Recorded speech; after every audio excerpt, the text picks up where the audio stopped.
Welcome back to the Deep Dive. Today, we're pulling back the curtain on some really secretive stuff from the early Cold War. We're talking about projects that honestly sound like they're straight out of science fiction.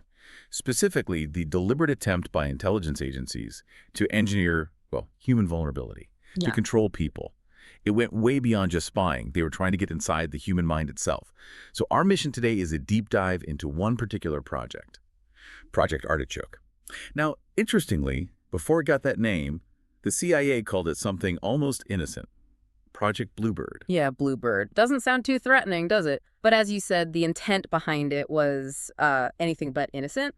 That contrast really hints at the secrecy, doesn't it? The research officially kicked off August 20th, 1951. It was run out of the CIA's Office of Scientific Intelligence. Okay, 51. Right. And what's really crucial for you to understand for the timeline here is that Artichoke was the foundation. It actually came before the one most people have heard of, Project MKultra. Ah, okay, so Artichoke predates MKultra. By 2 full years, yeah. MKultra started in 53.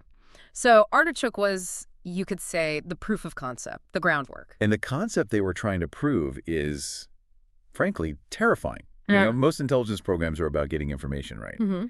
But Artichoke's main goal, it seems, was different. Operational control. The sources state pretty clearly the primary aim was to figure out if a person could be made involuntarily to attempt an assassination. Exactly. That's the chilling core of it. And this wasn't just some vague idea. They spelled it out. There's a memo from January 1952 that really lays bare how far they were willing to go, the ethical lines they were prepared to cross. What did it say? It asks, and this is almost a direct quote, "Can we get control of an individual to the point where he will do our bidding against his will and even against fundamental laws of nature, such as self-preservation?" Wow. Wait, hold on. Not just against their will, but against fundamental laws of nature. Yeah. Self-preservation. Yes. That's the key phrase. It wasn't just about loyalty or secrets. It was about overriding the most basic human instinct to survive. That changes everything. It's not just intelligence gathering anymore. It's, well, a radical experiment in psychological warfare, really. So how? How did they even begin to try and achieve that kind of control? Well, first step was pooling resources. Artichoke wasn't just the CIA working alone in a lab. It involved collaboration across the whole U.S. security structure. Like who? They brought in the Army, the Navy, the Air Force, even the FBI, gathering intelligence, sharing techniques. Why involve everyone? Was it spreading the risk politically, maybe? Or just getting all the experts in one metaphorical room? Probably a bit of both, but mostly consolidation, I think. They wanted every known technique for making someone suggestible, malleable. So that meant looking into methods like intense physiological harassment, things like total isolation, sensory deprivation, combined with psychological manipulation. Okay. Plus actual experiments, both in the U.S. and overseas, using hypnosis. And of course, chemicals, drugs used during what they called special interrogation. Right, the drugs. The early reports mention a pretty wild list of chemicals they started with. Yeah, it reads like a very strange shopping list. They were experimenting with cocaine, marijuana, heroin, even peyote and mescaline. Pretty much anything they could get their hands on, it seems. A real scattergun approach at first. Exactly. But it's interesting how quickly they seem to zero in on one particular substance. Right. While they tested all those, LSD increasingly stood out. LSD, lysergic acid diethylamide. That's the one. It became the drug they saw as the most promising route to achieving those, vulnerable, disoriented states they needed for control or interrogation. And the commitment to LSD research went to some pretty extreme lengths, didn't it? There's that one detail in the files that just jumps out. You mean the 77 days? Yeah. One record suggests they kept an unknowing CIA agent dosed with LSD continuously for 77 days straight. That's right, unknowing. And continuous dosing for that long.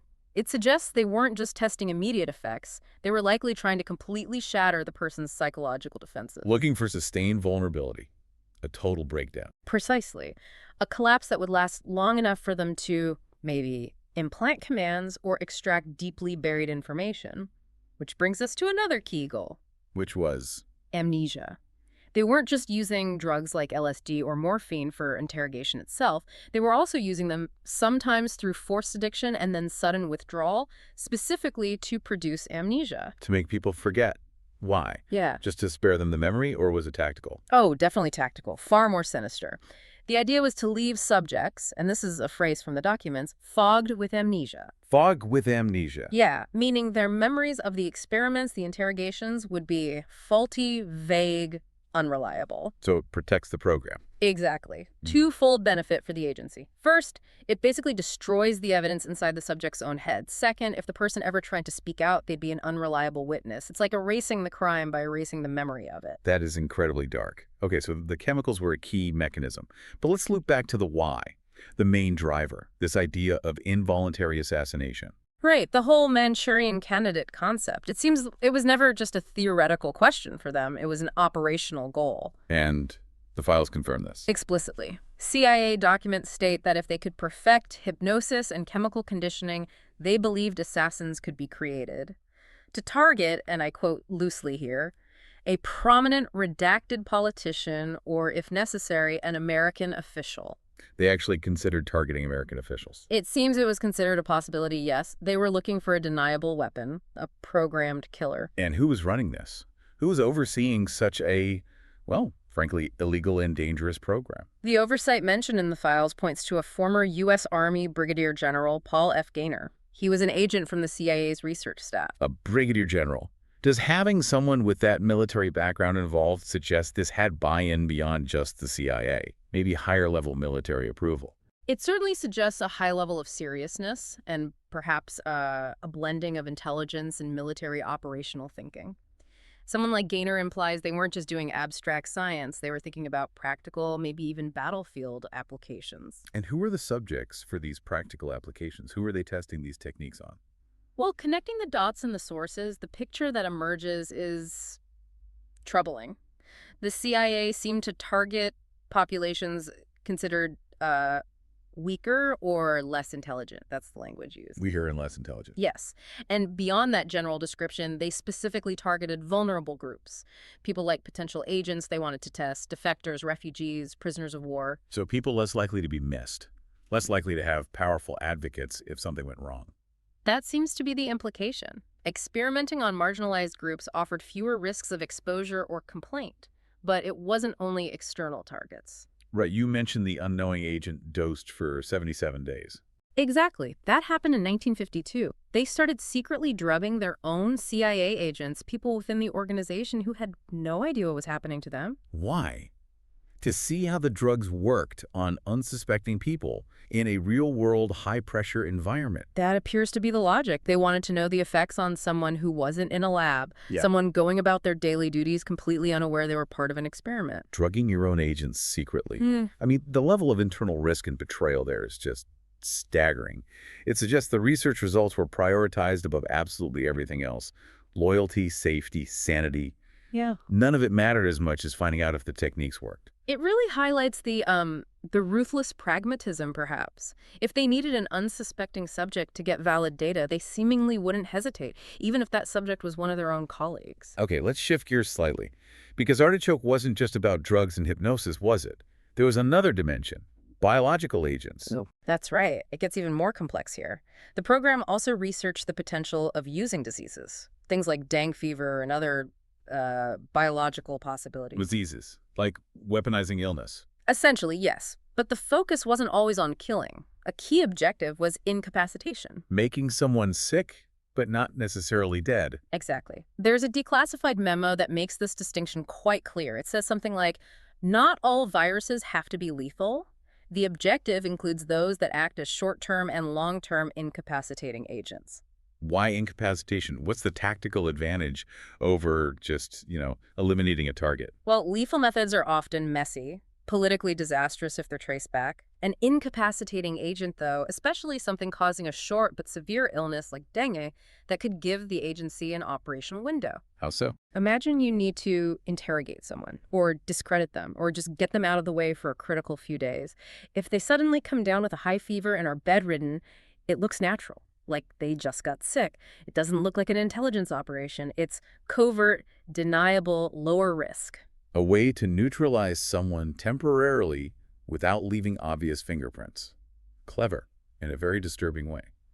So these experiments, both chemical and biological, they couldn't have just been happening in labs in Virginia, right? Oh, definitely not. Artichoke had a significant global footprint. The overseas operations were extensive. Where did they operate? Files mention locations across Europe, in Japan, parts of Southeast Asia, the Philippines. It was a worldwide effort, really, testing these methods in different environments, likely on diverse populations where, again, oversight would be minimal or non-existent. And were the teams sent overseas given specific instructions about who to experiment on? Yes. The instructions were quite blunt, according to the records. Teams were told, and this is a direct quote again, to conduct at the overseas bases operational experiments utilizing aliens as subjects. Using aliens meaning foreign nationals. Correct. A clear strategy to use non-U.S. citizens for the riskiest experiments, effectively bypassing any domestic legal or ethical hurdles they might have faced. So Artichoke develops these techniques, tests them globally. Yeah. What happens next? How does it connect to the later, more infamous project? It connects directly. Artichoke essentially proved the concept. It showed that, yes, intense chemical and psychological pressure could create profound vulnerability, could induce amnesia, could potentially lead towards the kind of control they were seeking.